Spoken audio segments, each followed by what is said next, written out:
হাফেজ এমডি আল শাহরিয়া আপনি লিখেছেন, আমার বংশ প্রতি বছর অল্প বয়সী যুবকরা আমার বংশের প্রতি বছর অল্প বয়সী যুবকরা মৃত্যুবরণ করেন। আমাদের সকলের মৃত্যু হবে আমরা জানি, কিন্তু এরকম হতে থাকলে আমার বংশ তো নির্বংশ হয়ে যাবে। শোনা যায় আমার বংশে অভিশাপ আছে, তার কারণ কি এমন হয়? তার কারণে কি এমন হয়? ভাই আল শাহরিয়া, আপনাকে এই প্রশ্ন উত্তরে বলতে চাই, কারোর বদদোয়া লেগে ওই বংশের কোনো মানুষ বাঁচে না, এটি মনে করবার কোনো কারণ নেই। আহ, যদি কেউ কোনো অন্যায় করে থাকে, তার প্রতি কারোর মনে কষ্ট বেদনা হয়ে থাকে, মাজলুমের আর্তনাদ বা মনোবেদনার কারণে ক্ষতিগ্রস্ত হলে সে ব্যক্তি হবেন।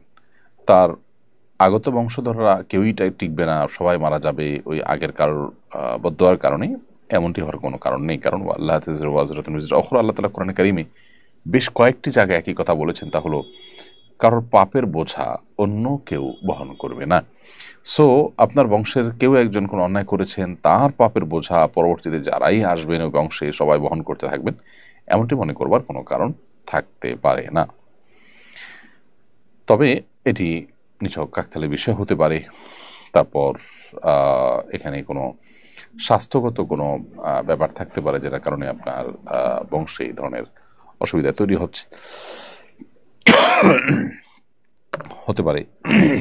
এমন কোনো খাবার বা এমন কোনো বিষয় আছে যেখান থেকে আসলে এই ধরনের দুর্ঘটনা ঘটছে।